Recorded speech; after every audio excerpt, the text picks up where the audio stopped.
Serdecznie zapraszam do odcinka 10 playlisty Jak to działa pod tytułem Ta pani płaci. W poprzednim odcinku 9 Ten pan płaci opowiedziałem o moich spostrzeżeniach dotyczących inflacji. W tym odcinku przedstawię moje sugestie dotyczące zapobiegania i obrony przed inflacją. Skoro już wiemy, kto korzysta na wysokiej inflacji, zadajmy sobie pytanie: skąd bierze się nadmierna ilość pieniędzy na rynku, wywołująca inflację? Tutaj najważniejsze są dwie przyczyny. Przyczyna pierwsza: dodruk pieniądza przez bank. Przyczyna druga: programy socjalne od rządu. A teraz zadajmy pytanie, co zrobić, żeby zlikwidować inflację? Odpowiedzią może być odwrócenie procesu jej powstawania, czyli zatrzymanie dodruku pieniądza oraz zlikwidowanie lub ograniczenie programów socjalnych. Działania takie po pewnym czasie spowodują spadek inflacji, a to powinno wywołać spadek cen i w efekcie zatrzymać proces pauperyzacji. Oczywiście w praktyce może nie być to takie proste. Ludzie otrzymujący zasiłki czy inne formy rzekomej pomocy rządowej mogą się buntować, jeśli nie otrzymają ekstra pieniędzy, do których zdążyli się przyzwyczaić. Niestety, trzeba zrozumieć, że te ekstra pieniądze, czyli coś tam plus, nie pochodzą od rządu, bo ten żadnych pieniędzy nie posiada. Rząd dysponuje tylko pieniędzmi uzyskanymi z naszych podatków, danin, kar za łamanie prawa i tym podobne. Jeżeli tak jest, to oznacza, że ci, którzy korzystają z programów socjalnych, tylko w pewnym sensie okradają tych, co z takich programów nie korzystają.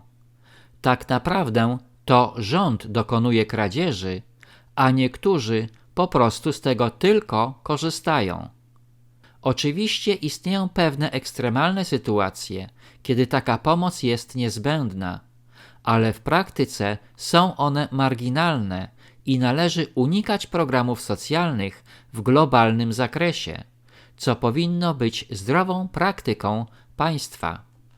Poza tym szczerze wątpię, że te rozdawane pieniądze zrekompensują rosnące ceny, podwyższane podatki czy inne wynalazki naszego rządu.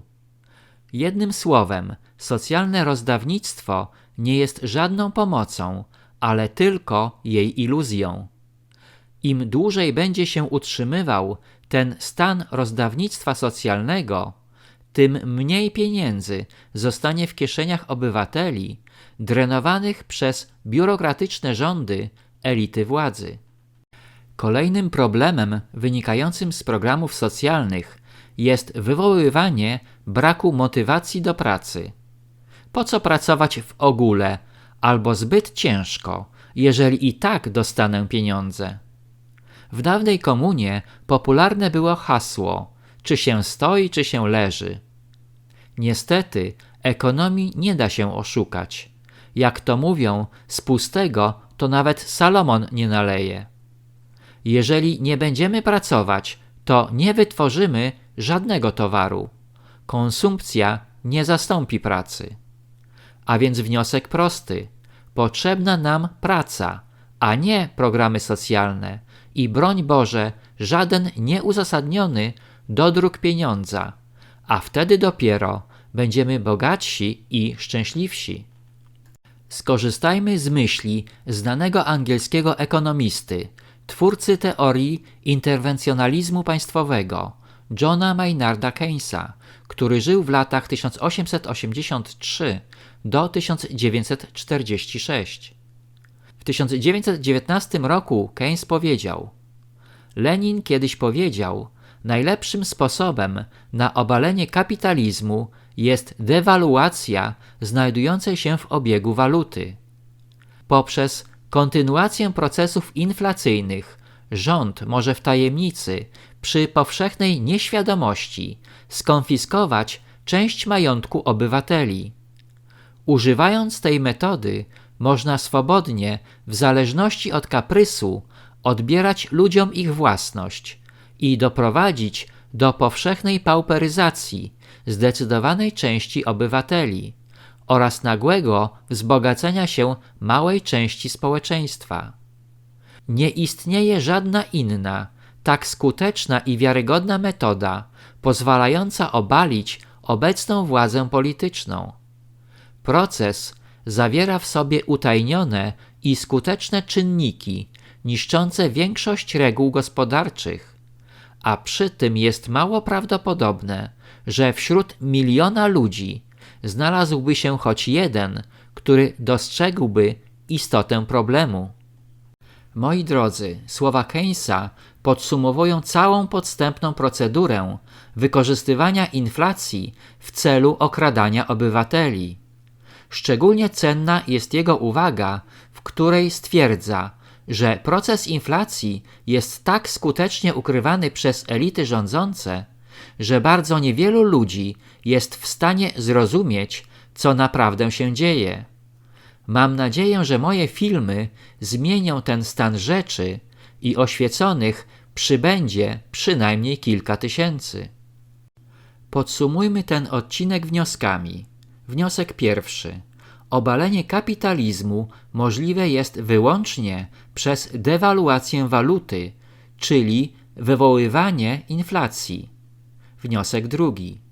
Rząd, działając sekretnie, może wywoływać inflację. Wniosek trzeci. Inflacja prowadzi do pauperyzacji i okradania obywateli z własności. Wniosek czwarty. Inflacja powoduje wzbogacenie się małej części społeczeństwa. Krótka uwaga. Co prawda, wniosek pierwszy napisany był dla kapitalizmu, ale tak naprawdę nie ma żadnej różnicy, w jakim kraju proces ten jest wywoływany i przez kogo. Czy to przez rząd, czy politykę międzynarodowych lichwiarzy. Inflacja okrada i niszczy przede wszystkim i jedynie większość obywateli, którzy przecież tworzą majątek państwa. Na tym zakończę odcinek 10, w którym opowiedziałem o łamaniu praw ekonomicznych przez elity rządzące. Serdecznie zapraszam do kolejnego odcinka 11 pod tytułem Miska ryżu, część pierwsza.